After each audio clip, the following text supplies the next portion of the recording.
Good morning everyone. Good morning. तो आप सभी के लिए एक मॉडल आपको दिख रहा होगा।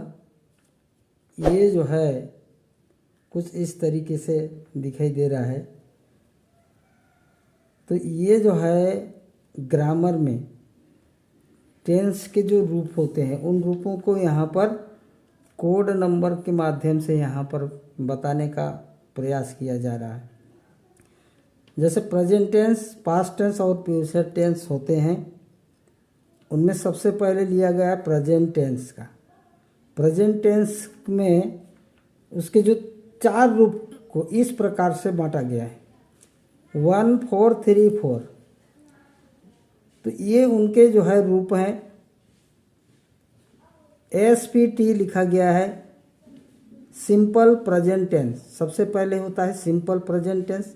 तो सिंपल प्रेजेंट टेंस में यहाँ पर एक कोड नंबर यहाँ शो हो रहा है, एक लिखा हुआ। इसका मतलब ये हुआ कि सिंपल प्रेजेंट टेंस में क्रिया का पहला रूप होता है। ये याद करने के लिए यह कोड नंबर को बनाया गया। अगला हम देखते हैं इसके बाद में क्या आता है। ऐसा PCT, जो PCT है अर्थात प्रेजेंट कंटिन्यूअस टेंस है।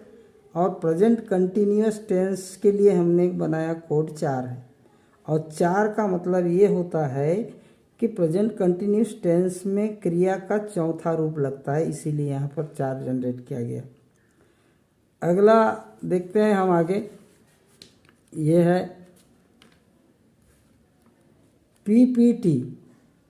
इसको PPT शॉर्टकट में लिखा गया है प्रेजेंट परफेक्ट टेंस।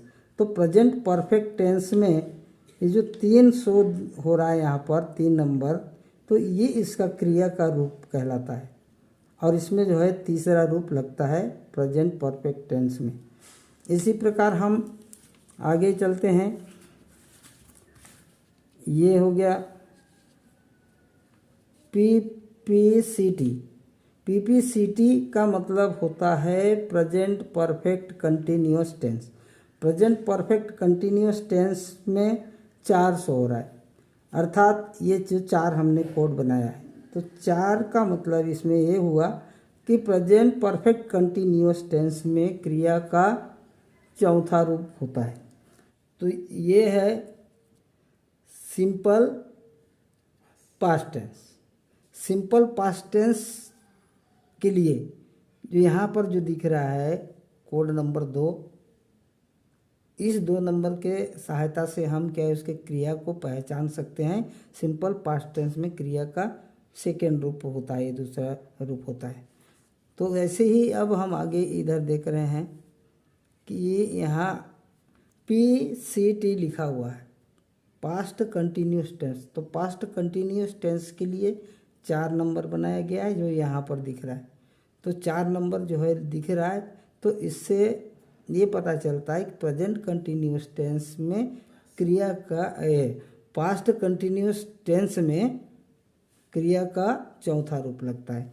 ठीक है, आगे यहाँ है past perfect tense PPT। Past perfect tense में उसके लिए 3 यहाँ पर कोड बनाया गया है। तो ये जो 3 दिख रहा है ये पास्ट परफेक्ट टेंस में क्रिया का तीसरा रूप होता है। आगे यही चीज़ पास्ट परफेक्ट कंटिन्यूअस टेंस। तो पास्ट परफेक्ट कंटिन्यूअस में 4 कोड बनाया गया है, जिससे पता चलता है कि क्रिया पास्ट परफेक्ट कंटिन्यूअस में क्रिया का चौथा रूप होता है।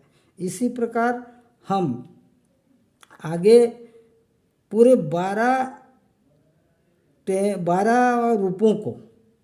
12 रूपों को इसी कोड नंबर के माध्यम से हम लोग अलग अलग बनाया गया है। पहला जैसे 14 34, 24 34 और 14 34, ऐसा करके हमने इसका कोड नंबर बनाया है। इसी के माध्यम से हम क्रिया के रूपों को आसानी से पहचान सकते हैं।